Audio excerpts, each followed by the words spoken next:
air and online. News 12's First Alert Traffic Network is sponsored by Mountaineer Pest Services. Protect your home at stopmybugs.com. Thanks for watching News 12 on your side. From the station that's on your side, this is News 12 First at 5. Our weather team issuing a first alert today for the extreme heat our area is feeling, but they're also tracking some severe weather making its way through the CSRA. Power outages are already hitting our area locally. Take a look. This is Aiken Electric. They are dealing with the most outages right now, about 1,500 or so. You can see it's impacting areas of Aiken and Edgefield, with the hardest hit area just south of Burnett Town and Gloverville. Both Jefferson Electric and Dominion Energy are reporting just over 100 outages. Warrenton is reporting 330 outages on Georgia Power. We'll keep you updated as we monitor these outages. As we check in with First Alert Chief Meteorologist Riley Hale. Riley, a very active radar for us. It's kind of a trade-off here. We need some of this rain to cool us down. Absolutely, guys. A couple of different factors that are some big weather hazards for us this afternoon. We've seen some intense heat. The heat index has been over 110 in a few spots across the area this afternoon, and now we're starting to tap into some stronger thunderstorms. This is all driven by this cold front that's moving west to east across the area.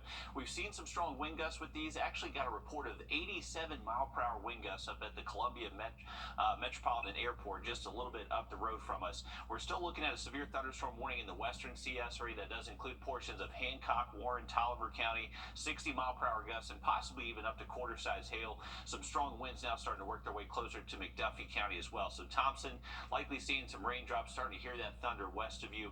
This storm system is moving towards the east at about 20 to 30 miles an hour. So moving at a relatively fast pace and heading towards Jefferson County next for that storm system.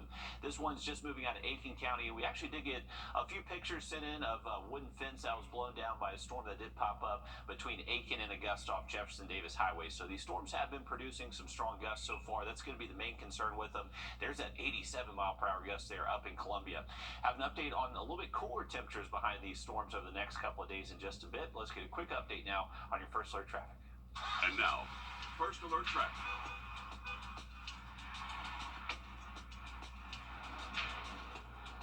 All right, you can see dark skies overhead outside of our building, and this is thanks to that storm complex we were looking at in our western counties.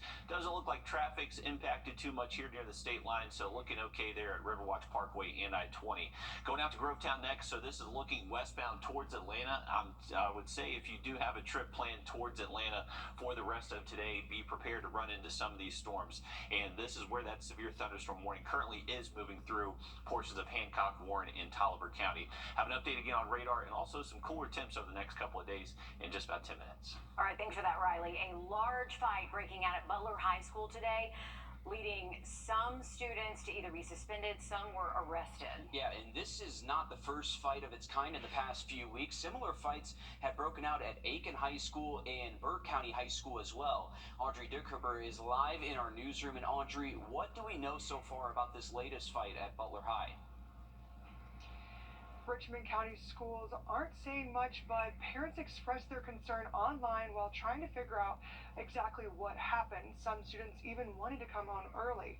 This is one of the fights that has happened this morning. In one of the videos, you can actually see the principal being hit and staff trying to control the situation.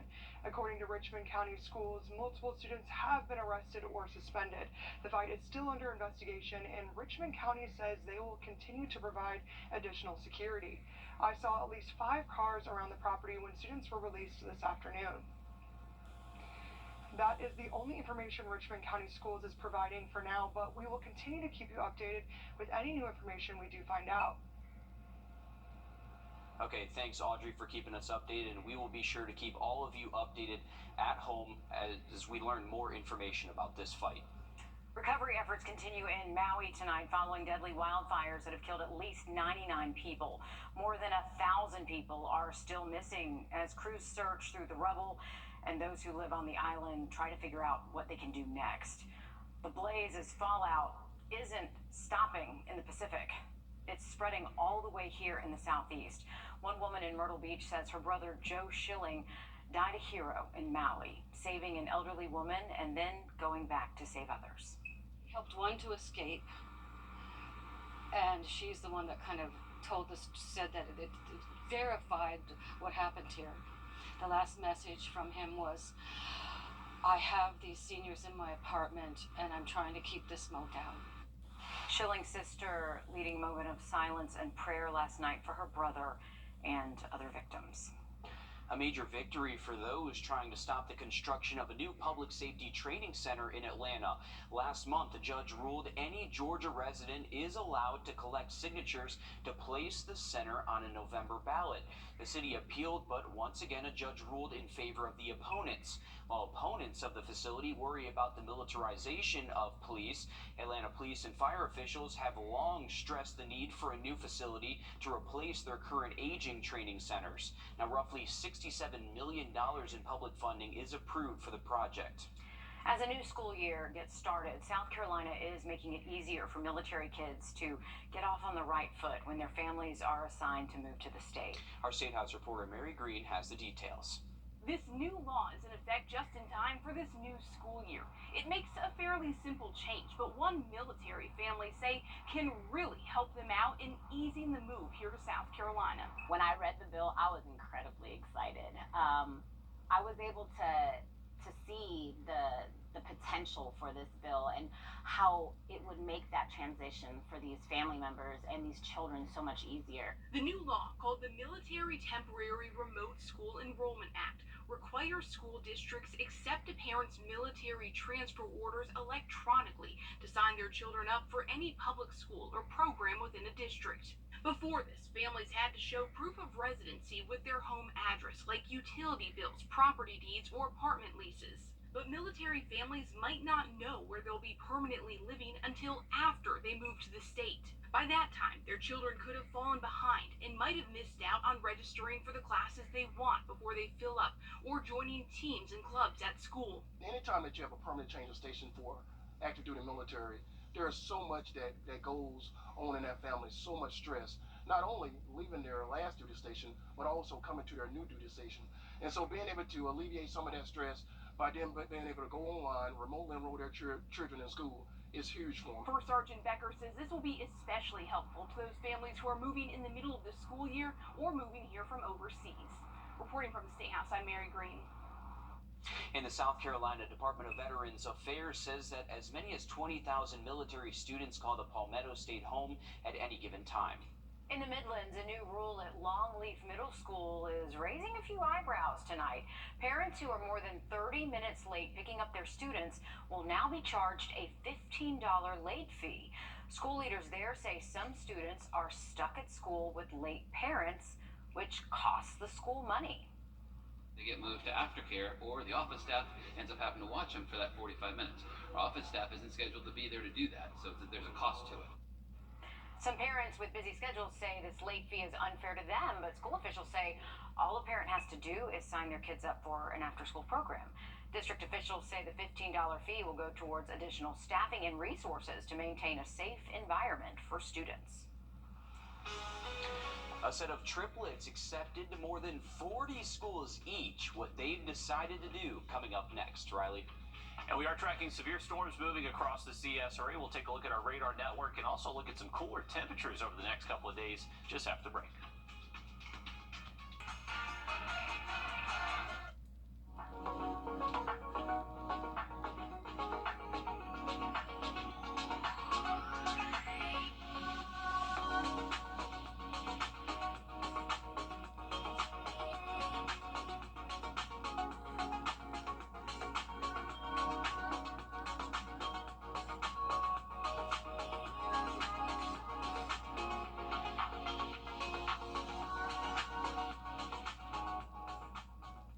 Come to bnbeach.com.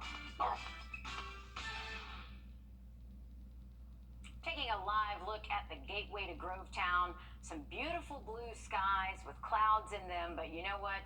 It is not looking like this everywhere else.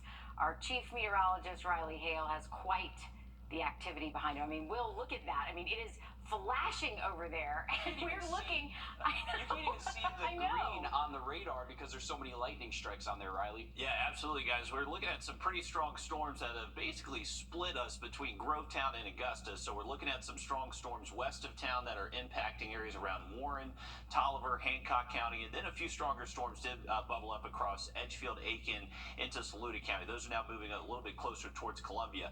We'll zoom into this, and you can see the heaviest rain and strongest storm activity right now moving into Warren County. So heads up Warrenton, Norris, also Gibson and Glasscock County. You got this front edge of that line moving in.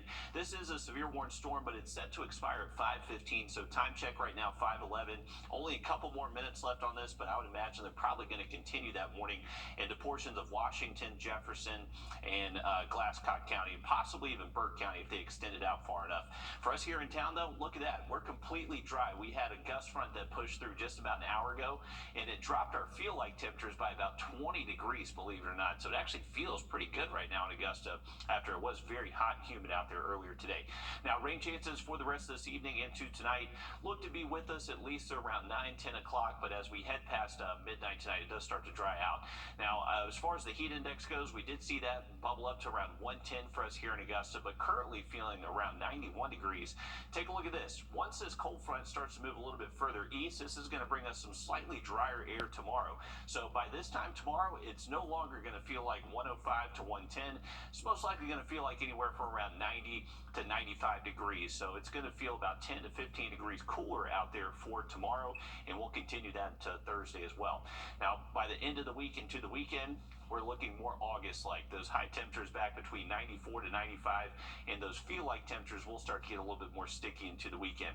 But take a look at this. This is the cold front moving in, so you can see much drier air found across a lot of the southeast. Now, this is going to split us here, so the further east you go in the CS area, the more humid you're going to be over the next couple of days. But this drier air will continue to keep our rain chances fairly low heading into Thursday, Friday, and into the weekend. We don't really see that humidity return until we get to around Saturday, Sunday. So it is looking like we're going to see some relief from that humidity factor, at least over the next couple of days. But rain chances do remain very high for the next couple of hours, so watch out for those if you do have any evening plans. Over the next several days, though, those rain chances really drop off the table. Just not expecting much rain out there for the rest of the week, even into the weekend. Now, it is going to be feeling more hot as we head into our Saturday and Sunday. 95 Saturday, 94 Sunday. Both afternoons, storm chances look to be less than 20%. Not zero, just less than 20%. So I wouldn't cancel anything you have outside, but it is summertime, folks, so can never rule out a quick pop-up shower or thunderstorm. Now, here's a look at that 7-day forecast. Once again, a little bit of relief from the heat the next couple of days, but right back to August standards by the weekend. All right, thanks, Riley. Sending your child off to college, it is never easy. And one Georgia family is saying goodbye to all three of their children at one time. Hey, but this set of triplets attending two of Georgia's most prestigious colleges, Spelman and Morehouse. Amanda Rose has the story. After each of them got into 40 different colleges, the triplets decided they did not want to be apart, which is why all of them came right here to the Atlanta University Center. Sending your child off to college is never easy, but for the Hicks family, they're saying goodbye to all three of their children at once. The triplets, Morgan, Tony Jr., and Sinai, are going to two of Georgia's most prestigious colleges, Spelman and Morehouse. That's been my goal. Stick together if you can. If you go to a different university, we're not mad. They made it easy for us. From triple the diapers, strollers, and now college applications, these parents say raising triplets can be exhausting. Everybody wants to lump them together, but they all have their own needs. They all have their own sets of passions, goals, dreams. Like any family, they've had some setbacks. When they were 4 years old, we both were laid off from our jobs. And then we both, we took huge pay cuts at one point. But none of that stopped the three honor students who are each other's biggest cheerleaders from finishing high school with 3.7, 3.8, and 3.9 GPAs. And what better way to celebrate their accomplishments than to stand by each other for 4 more years. So just being able to finally lean on each other after a long period of time and being able to rely on each other and see each other's faces every day. And their parents can't wait to see what their future holds. So it's kind of like, wow, it's a breath of fresh air. to see everyone graduate and accepted to college, and not just any college, but two of the greatest HBCUs on earth. At the Atlanta University Center, Amanda Rose, Atlanta News First. And that's awesome there. It's awesome to see them all together, and they're going to be at the same school. They're going to grow with each other and have each other by their side still. They I think are, that's awesome. and I'm just thinking about their mom. I know she's so proud, and their dad is too, but that is going to be such a quiet house. And I know a lot of parents go through empty nest syndrome. Can you imagine times three? No, absolutely not. I think if because I have two older brothers too, I think if my mom lost all three of us all at once, she would have a hard time as well too. So also accepted into 40 other colleges. Yeah. That's pretty impressive Yeah, there. an impressive family for sure. Coming up after the break, two best friends working the same job together for decades. And they say it'll never get old. Rely on the experts. Rely on Ramjack Foundation Repair. Two volunteer firefighters in the upstate proving age is just a number. Between them, a combined 62 years of volunteer work and friendship. Zach Prelutsky has their story.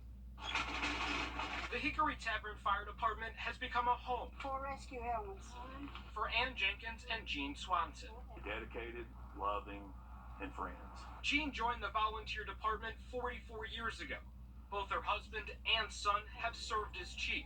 Ann came on board 18 years ago. We feel like we've got to keep up the image for the community that these firemen would have. The pair of best friends have run more than 4,000 calls combined the last 7 years as medical officers. This is one of the best fire departments in the whole county, and we all work together. It's not just me, and it's not just Ann, it's us as a group. No matter your age, no matter what you've got going on in life, there's a way to give back to your community. Both in their 70s, Ann and Gene are still usually the first ones out at a call, even if it's at 3 o'clock in the morning. Jean has been in the service for a long time. She's somebody I can depend on to be there.